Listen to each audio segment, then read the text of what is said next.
1, 2, 3, 4, 5, 6, 7, 8. Schlemiel, Schlemizel, Hassenpfeffer Incorporated.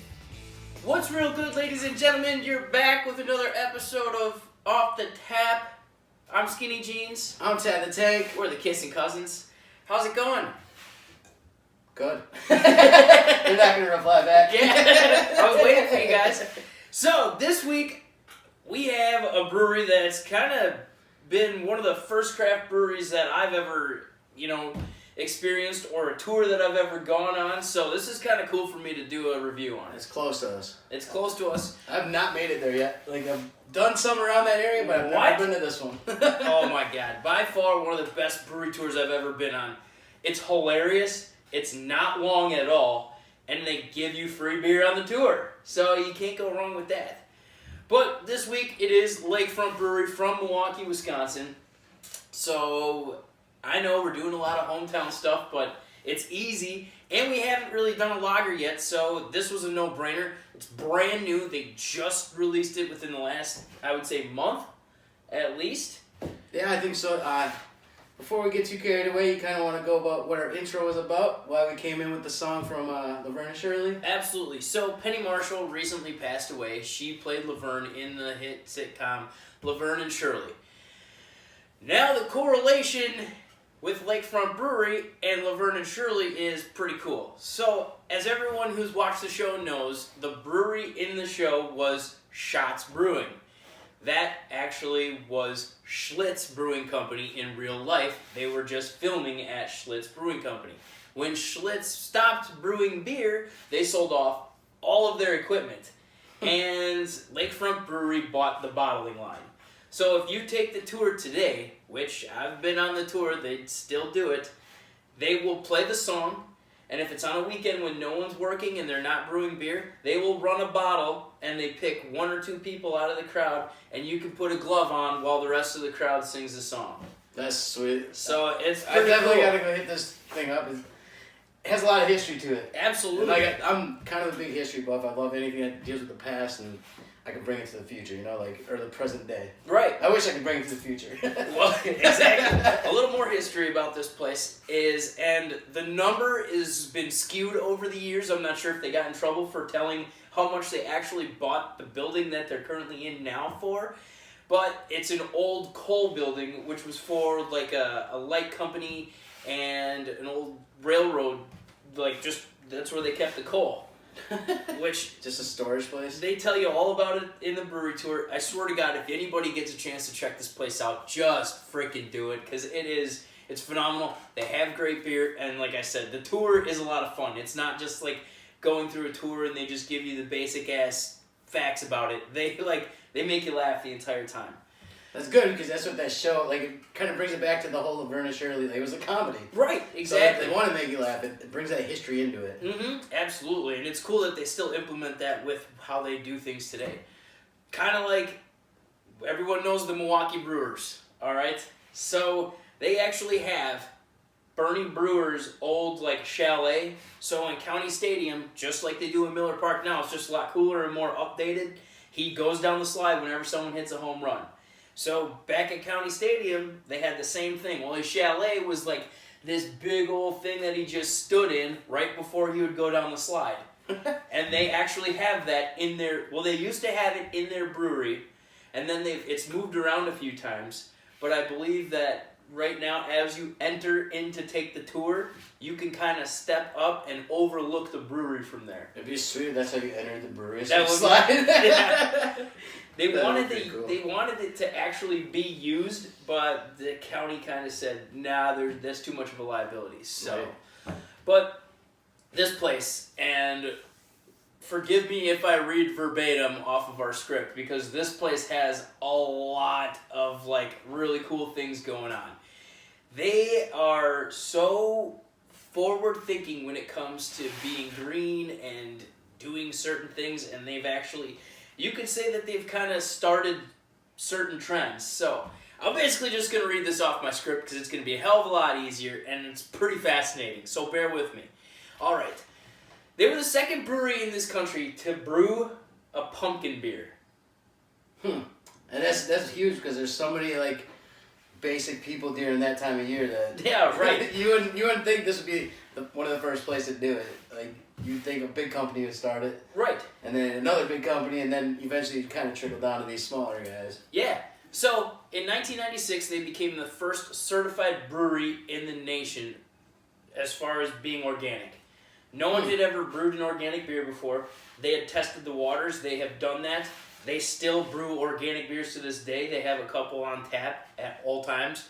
And I was like amazed. But that's not their main focus, is No. it? No. I was going to say, like, being organic, this beer would probably be about $30 a six-pack. Right. They're the first brewery as of 2006 to create and receive federal approval to brew a gluten-free beer.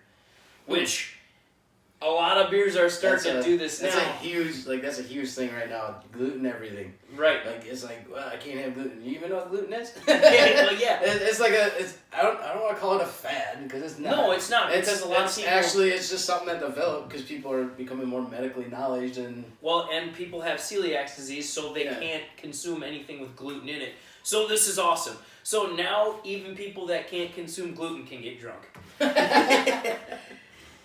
They keep everything locally owned by buying only from Wisconsin, which is awesome. Their hops, everything. They've gotten together with local like farmers and stuff like that from all over the state. And see, and it's pretty big because Wisconsin's not the ideal climate for growing hops. No. At all. Like we got 3 months out 3 months out the year where we can actually grow stuff unless it's in a greenhouse. Like, right. So exactly. So in 2007, they received the Travel Green certification, which is basically to achieve this, you have to like meet certain goals of being environmentally aware and like basically have found ways to resolve your waste and your energy. oh yeah, that's kind of like when we touched on Kellogg in one of our articles. Like Right. their food waste and stuff, like they're moving in the same direction these guys where They throw up so all their much. byproduct and stuff. They realize, hey, we can do this with it. We can do this with it. So. Right. And it's like we've talked many times before, the industry is always like trying to not waste anything. Like we've said, Price Brewing, man, like if I'm not mistaken, it was Price Brewing. They give away like all their leftovers to feed like farm animals and stuff, and Kellogg is giving away their leftover crap to brew beer. See, I wonder, like that'd be a good thing to do is like all your grain and stuff. Like, all right, it's sweet.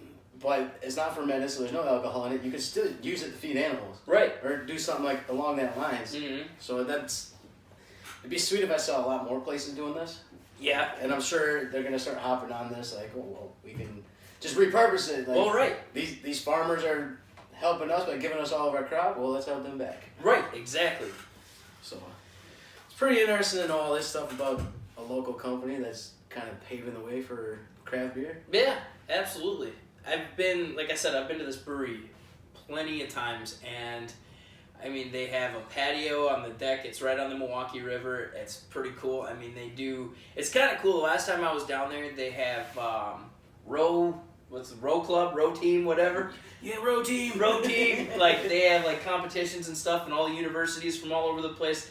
They actually have competitions on the Milwaukee River, and you just sit and watch them just fly past you. It's pretty cool. It's pretty awesome. They have like a dock set up for kayaks and stuff. I mean, That's sweet. They're especially since we kayak and right. We're in LA, so we're gonna have to go down to Milwaukee and just kayak the river and then go get drunk. Right, And exactly. then do some more. So what are the hops like in this thing? All right, so the hops, they're a German splatter hop. It's imported from Germany.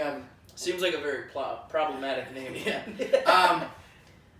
I know they say they buy all local stuff. This is something they had to import for this beer. Okay. So, it's very earthy tones, and it's got a spice to it.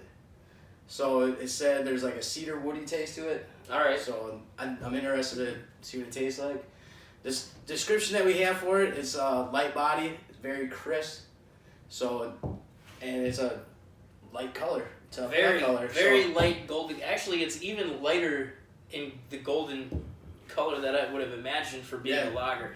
A lot of times you think of a lager, you think of like a Budweiser or a Coors Banquet beer. Damn. Or like an MGD or a High Life or something like that. Yeah, and then you're gonna get like a peppery note to it too, I guess. So Ah. I didn't really want pepper in my beer, but we'll see how it tastes. Right.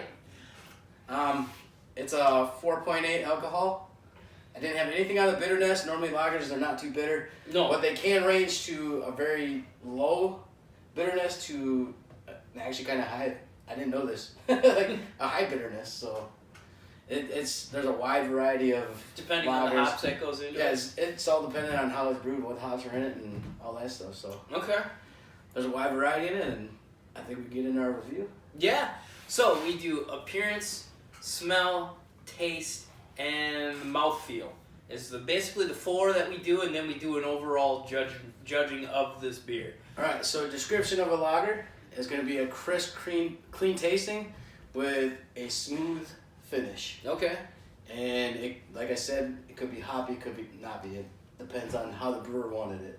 This one says it's a clean finish, so hopefully it's not too bitter. So what are your thoughts on, do we set the precedent at Budweiser or something like that, or are we not looking to compare it because it's from a craft beer or craft brewery? I think we go off description. We don't compare it to... All right. We go off description because if you compare it to that, everybody knows what it is, but Yeah. it's not a craft beer. Well, let's do it. Alrighty.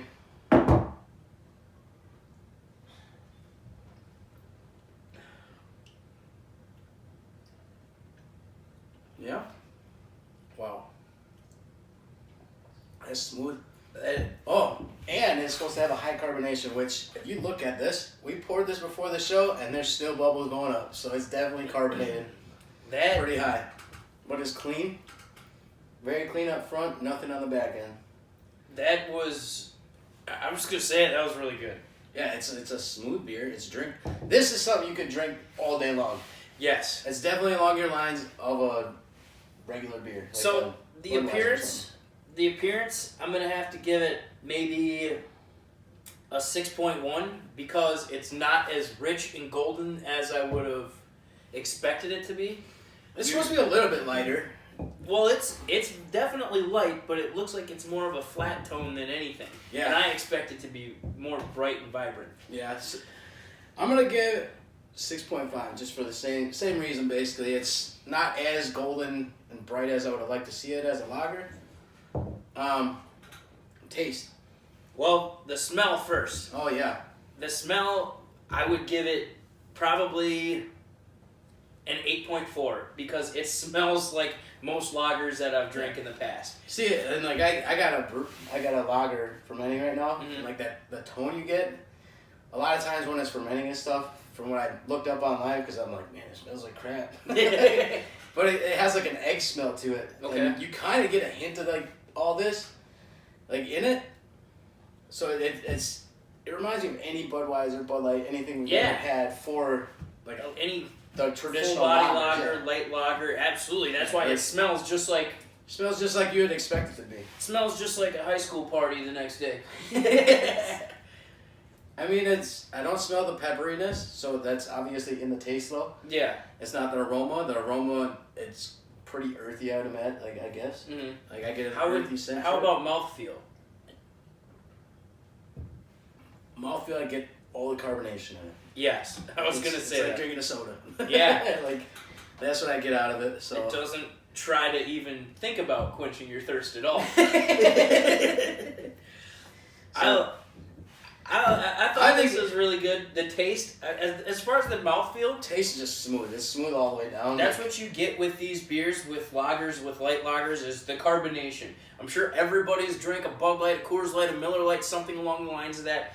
And the carbonation is what I have, that's, I think, when you have a long day of work and you can think about having a beer and you sit down and you crack open a Bud Light or something, it's that first taste, that first feeling when the carbonation hits you, Right. and you're just like, and that's what this gives me. And like this is something I drink year round. Like, Yeah. it's a year round beer for sure. This is awesome if you're going to start out drinking craft beers. Because yeah. this has the flavor and the taste is a little bit, it has a little bit more undertones to it. I think maybe that's something we add in our review is a scale of starter beers to advanced. We could do that. I That'd just be kind of awesome. throw it out there because That would be awesome to that help way people like if you want to get into it, you're not too sure what the hell's going on with the beer industry. Yeah. We'll let you know.